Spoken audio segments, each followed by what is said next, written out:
Hello friends, स्वागत है आपका हमारे YouTube channel MP sky academy में। आज के इस वीडियो में हम प्रकृत तुर्क आक्रमण इस पर लेसन प्लान बनाएंगे। लेसन प्लान को हिंदी में पाठ योजना कहते हैं। लेसन प्लान बनाने के लिए सबसे पहले आपको ये लिखना होता है अपना नाम और फिर जिस विद्यालय में टीचिंग लगी होती है उस विद्यालय का नाम।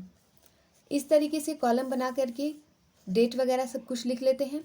प्रकरण लिखते हैं, जिस प्रकरण का यानी जिस टॉपिक का जिस लेसन का आपको ये बनाना है लेसन प्लान वो लिखते हैं। ध्यान रहे कि प्रकरण के नीचे ये अंडरलाइन जरूर करते हैं। इसके बाद लिखते हैं सामान्य उद्देश्य। सामान्य उद्देश्य पूरे विषय से संबंधित होता है, यानी कि जो इतिहास विषय पढ़ा रहे हैं तो इस इतिहास विषय का जो उद्देश्य होगा वो पूरा सामान्य उद्देश्य में हम लिख देंगे। इसीलिए जितना भी लेसन प्लान हमने बनाया, इसके पहले 10 लेसन प्लान हम देख चुके हैं, तो उन सभी में जो सामान्य उद्देश्य था सेम वही सामान्य उद्देश्य इसमें भी रहेगा। इसके बाद आता है विशिष्ट उद्देश्य। विशिष्ट उद्देश्य जो होता है वो अलग अलग होगा प्रकरण के अकॉर्डिंग। इसमें ज्ञानात्मक उद्देश्य, बोधात्मक उद्देश्य, प्रयोगात्मक उद्देश्य होते हैं। ज्ञानात्मक में उद्देश्य में बच्चे अर्थ परिभाषा बता लेते हैं, चीज़ों को एज इट इज जान लेते हैं। बोधात्मक उद्देश्य में उनके अंदर समझ विकसित हो जाती है, जिससे वे तुलना करना, अंतर करना और वर्गीकरण करना समझ लेते हैं। प्रयोगात्मक उद्देश्य में बच्चे व्याख्या कर सकते हैं, चार्ट पेपर बना सकते हैं, उदाहरण दे सकते हैं, उन्हें अपने दैनिक जीवन में प्रयोग कर सकते हैं। शिक्षण सहायक सामग्री, इसमें जो टीचर अपने पास से लेकर के जाते हैं बच्चों को पढ़ाने के लिए कोई मॉडल चार्ट, वो शिक्षण सहायक सामग्री में लिखते हैं। अब है पूर्व ज्ञान यानी प्रीवियस नॉलेज। बच्चों के पास जो सामान्य से जानकारी होती है उसे हम पूर्व ज्ञान में लिखते हैं। पूर्व ज्ञान में सामान्य उद्देश्य, सामान्य जानकारी क्या चीज़, जैसे कि इसके पहले जो लेसन बच्चे पढ़ चुके हैं उस लेसन के बारे में आपने पढ़ाया है, बच्चों को उस लेसन के बारे में कुछ जानकारी होगी, तो उसी बेस पर वो इस लेसन में जो आप क्वेश्चन पूछेंगे उसका आंसर वो देंगे, तो उसे हम पूर्व ज्ञान में लिखते हैं। प्रस्तावना प्रश्न। प्रस्तावना प्रश्न में 3 से 5 प्रश्न पूछा जाता है और उतने में अपना प्रकरण बच्चों से निकलवाना होता है। जो भी प्रश्न पूछे जाते हैं या तो प्रीवियस नॉलेज से बेस्ड होने चाहिए या फिर बच्चों के दैनिक जीवन से रिलेट करना होता है।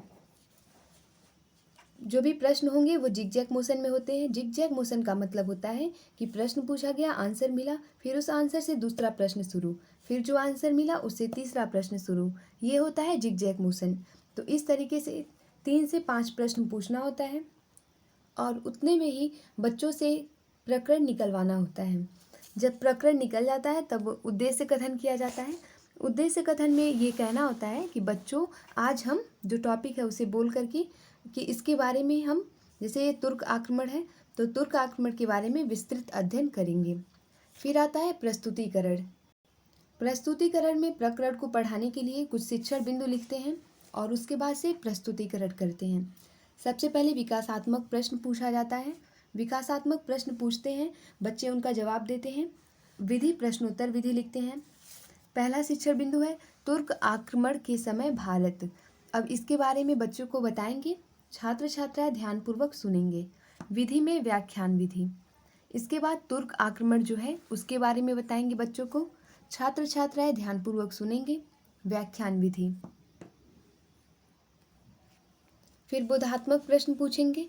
जी, ये जो बोधात्मक प्रश्न होता है इसके पहले जो शिक्षण बिंदु पढ़ाया जा गया है उसी में से बोधात्मक प्रश्न पूछना होता है, ताकि उसी में से पूछे जो हमने अभी अभी पढ़ाया है उसमें से बच्चे बताएंगे। विधि में प्रश्नोत्तर विधि है और जो बच्चे आंसर देंगे वो आंसर लिखेंगे।